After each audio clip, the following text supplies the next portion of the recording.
আসসালামু আলাইকুম। আশা করি সবাই আপনারা ভালো আছেন। আলহামদুলিল্লাহ আমি অনেক অনেক ভালো আছি। আর এই যে প্রকৃতির এরকম সুন্দর রূপ দেখলে কে না ভালো থাকে সে বলুন তো? আলহামদুলিল্লাহ দেখা যায় আজকে ধুন্দুলের কিন্তু সবগুলোই পুরুষ ফুল। তো তারপরেও আলহামদুলিল্লাহ একটু দেখেন গাছের মধ্যে কত পরিমাণে ফুটছে আর দেখতে কতটা সুন্দর লাগতেছে। তো ফুল আপনার যে কোনো ফুলই হোক, ফুল মানেই কিন্তু সুন্দর। সেটা যে কোনো গাছেরই ফুল হোক, আল্লাহ তাআলা ওদেরকে সেভাবে সৃষ্টি করছে। মাশাআল্লাহ দেখেই কিন্তু মনটা ভরে যায়। আর গাছগুলা মাশাআল্লাহ খুব সুন্দর সবুজ আছে, সবুজের মধ্যে হলুদ, দেখতে খুবই অসাধারণ লাগে। তো যাই হোক আজকে থাম্বনেলে যেমনটা দেখছেন যে আলহামদুলিল্লাহ আমার বাগানে আমি গরমের সবজি খুব সুন্দর করে পাচ্ছি।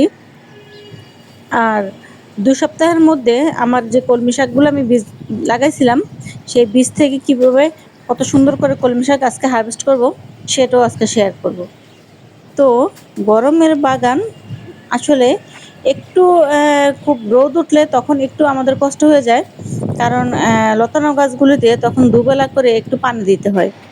আর যদি বৃষ্টি হয় তাতেও একটু সমস্যা হয়। কারণ অতিরিক্ত বৃষ্টি হলে তখন আবার গাছের গোড়ার মাটি যদি একেবারেই না শুকায়, তো তাহলে দেখা যায় কি গাছটা একটু মরে যাওয়ার সম্ভাবনা থাকে। তো তারপরেও বৃষ্টির পানিতে আল্লাহর অশেষ নেয়ামত থাকে, গাছের জন্য খুবই উপকারী। তখন গাছে তেমন একটা খাবার দিতে হয় না। খাবার না দিলেও খেয়াল করবেন গাছ কিন্তু তার প্রকৃতির যে দান, সেই দান থেকেই কিন্তু গাছ খুব সুন্দর কিন্তু বেড়ে ওঠে। আর সবজির ফলন পেতে হলে গাছ একটু বেশি পরিমাণে লাগাতে হবে। কারণ গাছ যদি একটু বেশি পরিমাণে আমরা একই গাছ লাগাই, তাহলে একটাতে ফলন না হলেও কিন্তু আরেকটার মধ্যে ইনশাআল্লাহ অবশ্যই হবে। তো এই যে আমার ঢেঁড়স গাছগুলি গত বছর আরো ভালো ছিল। তো এবছর তেমন একটা ভালো হয় নাই। তো তারপরও আলহামদুলিল্লাহ ২-১ টা করে কিন্তু আমি কিন্তু এই ঢেঁড়স এখান থেকে হারভেস্ট করে যাচ্ছি। আর সবথেকে বড় ব্যাপার হচ্ছে যে আপনার ঢেঁড়সের বীজটা একটু সেনসিটিভ, উঠাতে একটু কষ্ট হয়। মানে বীজটা উঠার সম্ভাবনা হলে তখন দেখা যায় যে বীজটা নষ্ট হয়ে যায়। তো যাই হোক তারপরেও অনেক সময় হয়, অনেক সময় হয় না। সব সবজি সবসময় বাগানে ভালো হয় না। তা আলহামদুলিল্লাহ দেখেন কত সুন্দর মাশাআল্লাহ গরমের সবজি। আমি তো কয়েকদিন পর পরই চিচিঙ্গা হারভেস্ট করি। সেটাও আপনাদের সাথে শেয়ার করি মাশাআল্লাহ। আলহামদুলিল্লাহ। তো কি করে এই সবজি আমি হারভেস্ট করি বা কি খাবার দেই, কি করি, মোটামুটি প্রত্যেকটা ভিডিওতে আমি এগুলো আলোচনা করি। আর আজকে এই যে কলমি শাকগুলো একটু দেখাবো আপনাদের সাথে। ২ সপ্তাহ আগে, ২ সপ্তাহ পিছনের আমার ভিডিও আছে। যারা নতুন আছেন তারা দেখে নিতে পারেন। তো এই বীজগুলো আমি ২ সপ্তাহ আগে লাগাইছি। তো দেখেন মাশাআল্লাহ ১ সপ্তাহ পর থেকে যখন গাছগুলা মোটামুটি একটু বড় হইছে, হওয়ার পর থেকে আমি একটু করে গাছে খাবার দিয়ে গেছি। তো মাশাআল্লাহ দেখেন ২ সপ্তাহের মধ্যে কিন্তু মোটামুটি খাওয়ার উপযুক্ত হয়ে গেছে। আর এখন যদি আমি এখান থেকে শাকগুলা তুলে না নেই, তাহলে শাকগুলা বড়ই হবে। শাকগুলা কিন্তু আর কোনো ছড়াবে না বা শাখা-প্রশাখা বের হবে না। আর এবার কলমি শাকগুলো আমি একটু থোপা একেক জায়গায় থোকা, থোকা করে লাগাইছি। দেখতেও সুন্দর লাগে। তো বীজ ভালো হলে চারা উঠতে কিন্তু বেশি দিন সময় লাগে না। আর কলমি শাক এমন একটা শাক যেটা আপনার বাগানটাকে এত গরমের মধ্যেও খুব সুন্দর সবুজ করে রাখবে। আর দেখা যায় কি খুব প্রচণ্ড রোদ হলেও কিন্তু কলমি শাকগুলা কিন্তু নষ্ট হয় না, খুব সুন্দর থাকে। শুধু আপনাকে একটু আমাদেরকে সবসময় গাছের মধ্যে পানি দিয়ে রাখতে হবে, মানে মাটিটা ভিজা রাখতে হবে। একটু খেয়াল করলে দেখবেন আমার গাছের মাটির টবের মাটিটা কিন্তু এখন পর্যন্ত ভিজা আছে। তো এরকম রাখতে হবে। আর শুধু কলমি শাক না, যেকোনো গাছই গরমের আপনি দেখে, দেখে একটু পানি দিবেন যাতে করে আপনার গোড়ার মাটিটা একেবারে শুকিয়ে না যায়। তো তো এখন সবার মনেই প্রশ্ন জাগবে যে ২ সপ্তাহের মধ্যে কিভাবে কলমি শাক এত বড় হলো? কি খাবার দিছি? তো খাবার বলতে আর কিচ্ছু না। ওই সবসময় যেটা আমি আপনাদের সাথে শেয়ার করি, সরিষা খোল ভিজানো পানি, আর হচ্ছে চাল দেওয়া, ঢাল দেওয়ার পানি, দেখা যাচ্ছে যে একটু সবজির খোসা ভিজানো পানি। এই তো এতটুকুই। আর আপনি যদি সপ্তাহে ২ দিন করে সরিষার খোল সুন্দর করে পাতলা করে দিতে পারেন, তাহলে আপনি খেয়াল করলে দেখবেন যে গাছের গ্রোথ মাশাআল্লাহ কত সুন্দর হয়।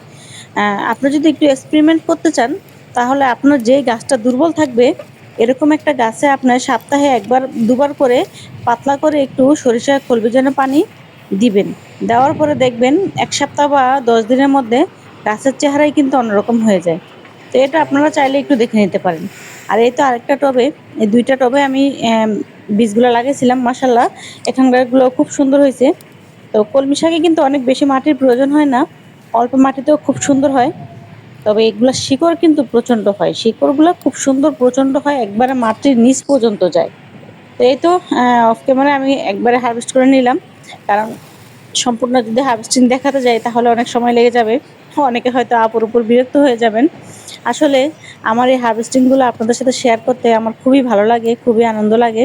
আর এই যে ডাটা গাছ থেকে দেখেন আমি এবার নিয়ে ৩ বার করে শাক হারভেস্ট করলাম। মানে ডাটাটা যখন আমি ভাঙছি উঠাইতেছিলাম, তো উঠে নাই দেখে আমি গোড়াটা থেকে ভেঙে নিয়েছিলাম। নেওয়ার পর থেকে সাইড থেকে কিন্তু খুব সুন্দর করে এরকম কুশিগুলা বের হয়। তো আজকে তুলে নিলাম, দেখা যাবে আবার ৭ দিন ৮ দিনের মধ্যে আবার সুন্দর এখান থেকে আবার শাক মোটামুটি এখান থেকে পাওয়া যাবে। তো এটাও একটা টেকনিক, একটা গাছ থেকে কিভাবে আপনি বারে ফলন পাবেন এটা করতে পারেন। আর বাগান সবুজ রাখবেন, কলমি শাক লাগাবেন, ডাঁটা শাক লাগাবেন। ডাঁটা শাকও খুব সুন্দর দ্রুত বাড়ে। আপনি চাইলে খুব তাড়াতাড়ি ডাঁটা শাক হারভেস্ট করতে পারবেন। একবার ডাঁটার বীজ বপন করে সেখানে আপনার একটু যখন বড় হবে, এরকম আমি যেভাবে একটা টবের মধ্যে একটু পাতলা পাতলা করে লাগিয়ে দিছি, তো সেভাবে করে আপনারাও লাগিয়ে দিবেন। তো লাগিয়ে দেওয়ার পরে দেখা যাবে যে ডাঁটা বীজ ফেললে বীজ যদি ভালো হয় ২ থেকে ৩ দিনের মধ্যে কিন্তু বীজ উঠে যাবে। বীজ উঠে যাওয়ার পরে যখন দেখবেন যে আপনার ৫-৬ থেকে ৭ দিনের মধ্যে চারাগুলি মোটামুটি একটু বড় হয়ে যাবে। যখন ১০ দিনের ১২ দিনের মতো হয়ে যাবে, ২-৩ ইঞ্চি ৪ ইঞ্চির মতো একটু বড় হবে, তখন পাতলা করে একটু সরিষার খোল ভেজানো পানি দিয়ে দিবেন একবার, দেখবেন অটোমেটিক্যালি গাছ আরও বেশি বাড়বে। তখন সেখান থেকে চারা উঠিয়ে আপনারা অন্যান্য বেডে সুন্দর করে একটু পাতলা করে লাগিয়ে দিবেন। বেশি না, ১ থেকে ২০ থেকে ২৫ দিনের মধ্যে আপনারা ইনশাল্লাহ ডাটা হারভেস্ট করতে পারবেন। তো গরমের বাগানে আমার এই ছোট্ট বাগান থেকেও যে আমি আলহামদুলিল্লাহ সবজি হারভেস্ট করি, সেটা তো প্রতিনিয়ত আমি আপনাদের সাথে শেয়ার করি। কারণ আমার শেয়ার করার একটাই উদ্দেশ্য হচ্ছে যে আমার এই ছোট্ট বাগান থেকে আলহামদুলিল্লাহ আমি যে পরিমাণে সবজি পাই আর যে উপায়ে সবজি পাই। আর এই যে একটা শাক দেখালাম একটু মাত্র, একটু বলে নিই। এই শাকটা আমি আগে ফেলে দিতাম, এটা কিন্তু অনেক উপকারী। আগে তো আমরা ছোটোবেলায় অনেকে এগুলো নিয়ে খেলতাম। তো এটা এখন দেখা যায় যে চুলেও অনেকে ব্যবহার করে, চুলের গোড়া শক্ত হওয়ার জন্য। এটা ছেঁচে চুলের গোড়ায় দিলে অনেক ঠান্ডা লাগে মাথাটা, আর চুলগুলোও কিন্তু সুন্দর হয়। তো যাই হোক, এই যে দেখেন আরও কিছু হারভেস্টিং আজকে দেখেন, মাশাল্লাহ চিচিঙ্গা তো আমার গাছ থেকে আমি কি পরিমাণে হারভেস্ট করতেছি আল্লাহর অশেষ রহমতে, সেটা আপনারা যারা আমার প্রতিনিয়ত ভিডিও দেখেন তারা জানেন। মাশাল্লাহ আল্লাহ পাকের অশেষ রহমত, অশেষ নেয়ামত। গাছ থেকে এরকম সুন্দর চিচিঙ্গা হারভেস্ট করা খুবই ভাগ্যের ব্যাপার। তো এই আনন্দটুকু আমরা যারা বাগান করি, ছাদ বাগান করি বা বারান্দা বাগান করি, শুধু তারাই অনুভব করতে পারি, তাছাড়া কিন্তু আর কেউ পারবো না। আর মাশাল্লাহ দেখেন ছোট ছোট কিন্তু আরও অনেক চিচিঙ্গা আলহামদুলিল্লাহ গাছে এখন পর্যন্ত আছে। কারণ সব কিছু একটু পরাগায়ন করলে ফলনটা একটু ভালো পাওয়া যায়। দেখা যায় চিচিঙ্গা ফুলগুলো খুব ছোট থাকে, খুব ভোরে রাত্রেবেলা ফুলগুলো ফুটে, তো সকাল টাইমে এসে কিন্তু এটাকে পরাগায়ন করে দিতে হয়। তো তখন পরাগায়ন করে দিলে ইনশাল্লাহ অনেকগুলাই আপনার সাকসেসফুল হয়ে যায়। খুব কম দেখা যায় যে সেখান থেকে হয় না, এরকম হয়। তো আর নতুন সবজি বলতে এখন গাছে নতুন সবজি আমার বাগানে আছে ধুন্দুল। ধুন্দুলটা আমি এবারই প্রথম চাষ করছি। তো আলহামদুলিল্লাহ ওটারও ফলন মাশাল্লাহ ইনশাল্লাহ দেখাবো। আর এই যে চিচিঙ্গাগুলি দেখেন, ২-১টা চিচিঙ্গা একটু বাঁকা হয়েছে, আর মোটামুটি সবগুলো চিচিঙ্গাই কিন্তু একেবারে সোজা একবারে হয়েছে। আর এই যে একটা ধুন্দুল আজকে একটু পেরে নেব, কারণ এই ধুন্দুলের জাতগুলো মনে হয় বেশি একটা বড় না, ছোট জাতের। তো তারপরও মাশাল্লাহ যখন আমি ধুন্দুলটা কাটছি দেখলাম যে একটা বিচিও ভিতরে শক্ত হয়নি, তার মানে আরেকটু বড় হবে। আর এই যে এখানে দেখেন মোটামুটি অনেকগুলো মাছি পোকা এটার মধ্যে পড়ে গেছে। তো তারপরেও কিন্তু দেখা যায় যে ধুন্দুলটা যে একটু আগে দেখলেন ওটার মধ্যে কিন্তু মাছি পোকা ঘাই দিছে। তো কিছু করার নাই, জৈবভাবে করতে হলে কিন্তু এগুলোই আমাদের ব্যবহার করতে হবে। কারণ তাছাড়া আমাদের কোনো উপায় নেই। রাসায়নিক দিয়ে তো স্প্রে করা তো যাবেই না। কিন্তু আমি তারপরেও কয়েকদিন আগে একটা ভিডিও দেখাইছিলাম যে কখন আপনারা চাইলে গাছে একটু রাসায়নিক স্প্রে করতে পারবেন। সেটা আমার পিছনে ভিডিও আছে, যদি কারো প্রয়োজন হয় দেখে নিতে পারেন। তো যেটা বলছিলাম গরমের সবজি আলহামদুলিল্লাহ, তো আপনি ঠিকমতো খাবারটা গাছে দিবেন, দেখবেন মাশাল্লাহ গরমের সবজি আপনার বাগানে, ছোট্ট বাগান হলেও আপনার সেখান থেকে প্রচুর পরিমাণে সবজি কিন্তু হারভেস্ট করতে পারবেন। তো এক আপু কমেন্টস করছেন যে আপনার গাছে অনেক পিঁপড়া হয়, তো পিঁপড়া কিভাবে দূর করবেন? আসলে কিছু, কিছু গাছে কিন্তু পিঁপড়া খুব বেশি হয়। যেমন এই যে ধুন্দুল গাছ, ধুন্দুল গাছে কালো পিঁপড়া, লাল পিঁপড়া ২ টাই কিন্তু থাকে। এরকম আরো কয়েকটা গাছ আছে সেগুলোর মধ্যে কিন্তু পিঁপড়া থাকে। তো পিঁপড়া দেখা যায় গাছে যদি অন্যান্য পোকা থাকে, সেই পোকাগুলি খাওয়ার জন্য কিন্তু পিঁপড়াগুলি কিন্তু চলে আসে। তো প্রাকৃতিকভাবে যদি আমরা সমাধান করতে চাই, নিম তেলটা স্প্রে করা যাবে। আর নতুবা আপনার হচ্ছে মরিচের গুঁড়া আর হলুদের গুঁড়া একটু ভিজিয়ে রাখবেন ২৪ ঘন্টা। ভিজিয়ে রাখার পরে সেটাকে ছেঁকে তারপরে গাছে স্প্রে করে দিবেন খুব ভোরে আর নয়তো বিকালবেলা। তো এইভাবে যদি সপ্তাহে ২ বার ৩ বার একটু করেন, যদি প্রচুর পরিমাণে থাকে, ইনশাআল্লাহ আশা করি অনেকটা উপকার হবে। আর যদি আপনার ছাদে গাছে পানি দেওয়ার মতো অবস্থা থাকে, তাহলে করবেন কি, গাছে খুব জোরে পাইপে পানি ছেড়ে গাছটাকে একটু গোসল করিয়ে দিবেন, তাতে দেখবেন অনেকটাই পিঁপড়া চলে গেছে। আর এই তো আলহামদুলিল্লাহ কথা বলতে, বলতে দেখেন অনেকগুলা সবজি কিন্তু আজকে হারভেস্ট করে ফেললাম। মাশাআল্লাহ। তো এরকম ছাদ বাগান থাকলে এরকম একটু, একটু করে কিন্তু আপনি সবজি হারভেস্ট করতে পারবেন।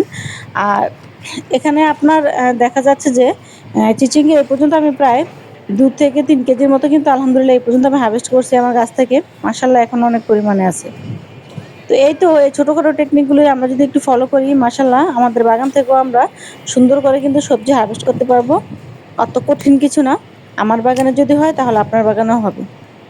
যাই হোক, আপুর ভিডিওটা কেমন লাগলো জানাবেন। আমার নতুন বন্ধু যারা আছেন চ্যানেলটা সাবস্ক্রাইব করে আপুর পাশে থাকবেন। তো যারা করছেন তাদেরকে অসংখ্য, অসংখ্য ধন্যবাদ।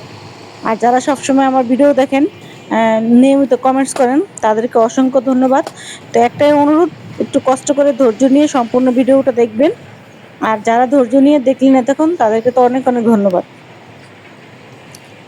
তো এই তো আজকের ছোট্ট একটা হারভেস্টিং এর টিপস। তো কার কেমন লাগলো জানাবেন। সবাই ভালো থাকেন, সুস্থ থাকেন। আল্লাহ হাফেজ।